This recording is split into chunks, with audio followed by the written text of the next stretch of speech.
안녕하세요. 50대 방구석 아줌마 사업가 오방아사입니다.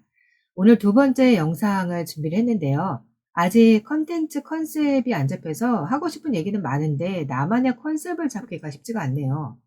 여기저기 유튜버들 얘기 들어보면은 대중이 원하는 컨텐츠를 만들려고 하는데 아무리 고민해봐도 대중이 원하는 컨텐츠를 어떻게 해서 막히니 그냥 일단은 내가 하고 싶은 얘기를 올려보겠습니다. 제가 블로그에 포스팅하고 있는 같은 분야의 내용들을 유튜브로 올리는 게 조금 더 수월할 것 같아서 한번 준비를 해봤는데요. 오늘은 영상 제목처럼 신규 온라인 쇼핑몰 사업자 등록 신청 최적의 시기를 얘기해 보려고 합니다. 소제목으로는 세 가지로 분류를 하려고 하는데요. 첫 번째, 신규로 온라인 쇼핑몰 사업자 등록을 언제 신청하면 좋은지. 두 번째, 온라인 쇼핑몰을 먼저 시작하다가 중간에 사업자 등록을 할 경우에 언제 신청하면 좋은지. 또 마지막 세 번째로 신규 온라인 쇼핑몰 사업 시 간이 과세자가 아닌 일반 과세자로 등록하라고 권하는 이유에 대해서 얘기해 보려고 합니다.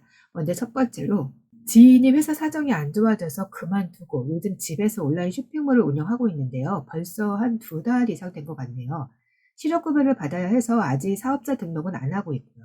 이게 참 말하기는 조심스러운 부분인데 실생활 꿀팁이라고 보면 될 것 같습니다. 신규로 온라인 사업자 등록을 할 경우에 딱 지금 하시면 됩니다. 가장 정확히는 1월 1일인데요.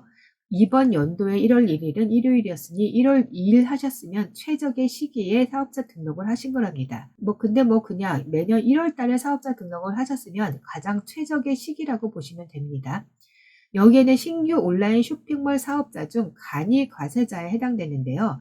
꽉 채운 영업 기간 동안의 총 매출이 연 8천만 원까지가 간이 과세자에 해당이 되고 그 이상이 일반 과세자로 자동 변경되는데요. 간이 과세자는 일반 과세자보다 세금 혜택이 아주 짭짤합니다. 신규 사업자라면 아마도 이거 모르실 텐데요. 간이 과세자라는 분류가 우리나라밖에 없다는 사실. 정치권에서 득표수 올리기 위해 여당에서 유치 전략으로 만든 정책이라고 하네요. 어디서 들었는지 기억은 안 나지만요. 암튼 오래전에 연총 매출이 4,800만 원 이하일 경우가 간이 과세자에 해당이 됐었는데 언제 일이 많아졌는지 8천만 원까지 간이 과세자로 사업할 만합니다. 쉽게 설명하자면 만약 9월경에 신규로 사업자 등록을 해서 12월 말까지의 매출이 8천만 원일 경우 그 다음 해 바로 일반 과세자로 전환되면 달랑 4개월 사업하고 바로 일반 과세자로 넘어가면 좀 억울하잖아요. 근데 1월 1일부터 사업자 등록을 하고 12월 말까지의 매출이 몇 억이 되더라도 그 해는 내 매출이 많던 적던 어쨌든 무조건 간이과세자이고 간이과세자의 세무적 혜택을 고스란히 받게 됩니다. 그래서 딱 1월 1일 또는 1월 달에 신규 사업자 등록하는 것이 최적의 신청 기간이라고 하는 거고요. 세무관련법을 방구석 아줌마 셀러가 알면 얼마나 알겠습니까? 그냥 사업을 하다 보니 자연스럽게 알게 되네요. 두 번째, 온라인 쇼핑몰을 하다가 중간에 사업자 등록을 할 경우에 자, 이번에 신규가 아닌 어정쩡한 중간 기간에 사업자 등록 없이 온라인 쇼핑몰 사업을 시작했을 경우를 설명하겠습니다. 대부분 온라인 쇼핑몰 업체들은 사업자 등록 없으면 판매자 가입이 안 되지만 네이버 스마트 스토어는 비사업자도 판매 활동을 할 수 있도록 네이버 아이디만 있으면 스토어 개설을 할 수 있게 해놨습니다. 그래서 지인도 실업급여 받는 동안은 사업자 등록 없이 현재 스마트 스토어를 운영하고 있고요. 우리나라의 일반 과세자 기준 부가세 신고는 1월 1일부터 6월 30일까지의 매출을 상반기는 7월 25일까지, 하반기는 다음해 1월 25일까지 신고하게 되어 있습니다. 그래서 이번 달 부가세 신고는 1월 25일인데요. 올해는 설 연휴가 있어서 27일까지로 연장되었다고 저의 담당 세무사님이 얘기해 주시네요. 아마 대출을 받아보신 분들은 아실 텐데요. 은행에서 사업자일 경우 전년도 종합소득세 신고서를 가져오라고 할 겁니다. 그 종합소득세는 내가 신고했을 경우 알 수 있는 부분이고 종합소득세 신고는 매년 5월 신고를 하게 됩니다.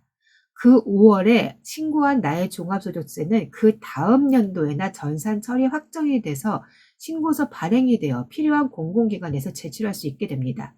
한마디로 내가 작년 한 해 종합소득을 올해까지도 나 또는 나의 회사, 나의 담당 세무사 말고는 국세청에서도 공공기관에서도 알 수 없다는 뜻이죠. 뭐 엄청난 큰 범죄를 저질러서 나의 모든 정보를 낱낱이 검찰에서 밝혀내야만 하는 특수 범죄일 경우는 예외가 되겠지만요.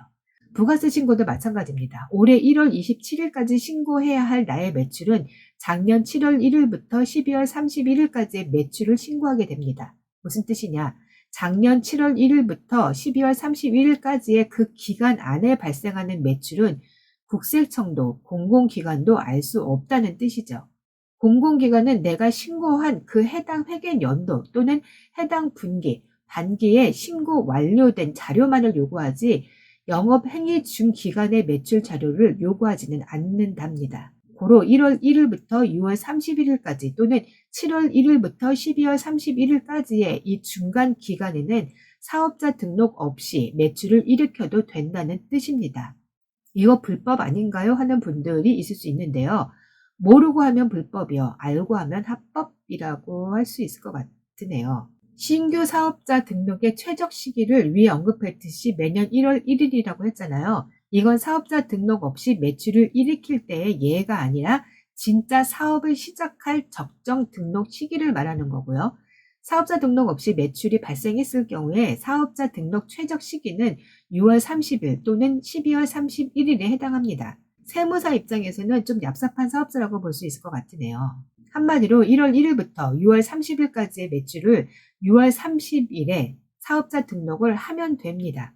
물론 세무법적으로 신규 사업 20일 전에 사업자 등록을 해야 한다고 나오고 사업자 등록 없이 영위된 소득에 대해서는 가산세 1%가 붙는다고 하는데 위에 언급했듯이 간이가세자 신규 사업자의 경우 세무 혜택이 있어서 1% 가산세가 붙는다고 해도 일반 과세자보다는 훨씬 저렴하게 세금을 낸다고 보시면 되니까 1%의 가산세로 겁낼 필요는 없습니다.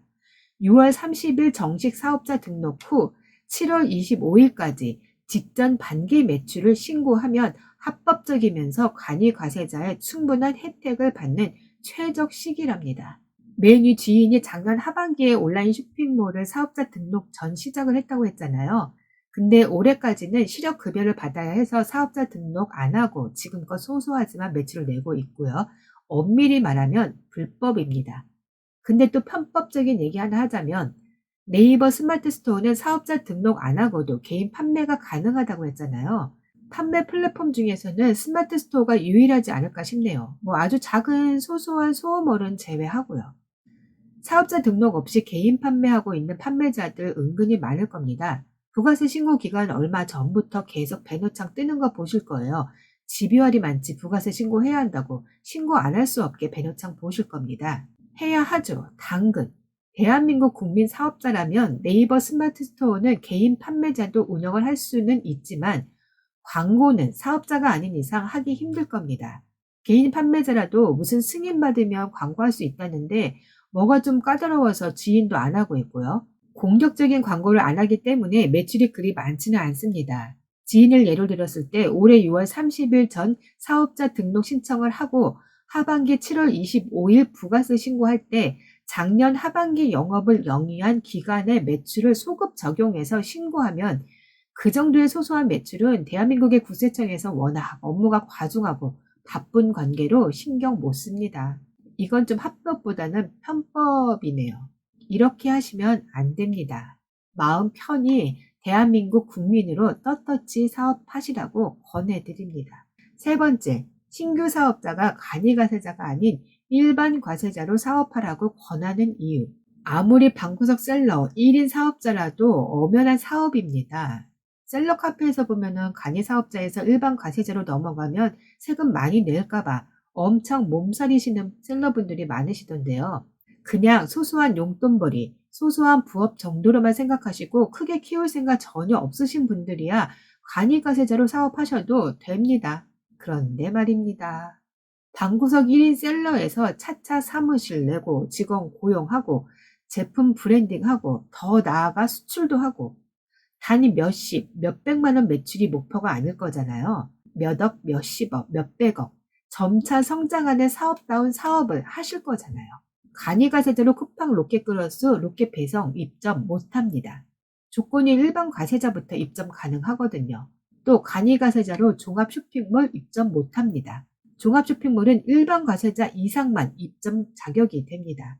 또 간이 과세자로는 중소기업을 상대로 상품 판매 못합니다. 간이 과세자는 세금 계산서 발행을 못하기 때문에 기업을 상대로 하는 B2B 영업을 하기 힘듭니다. 그 외에 사업 영위하는데 여러 제약들이 많습니다. 소소한 매출에 만족하실 거라면 모를까 이왕 하는 거 제대로 된 사업을 하시려면 처음부터 세금에 몸살이지 마시고 정정당당히 낼 세금 내가면서 세금 혜택 이상의 매출을 일으키며 원대한 꿈을 위해 과감한 사업을 하시길 조금 먼저 시작한 방구석 1인 셀러가 후배 신규 셀러에게 조언해봅니다. 이번 영상 조금이라도 도움이 되셨다면 구독, 좋아요는 공짜이니 마구마구 눌러주시기 바랍니다. 다음 영상에서 만나요.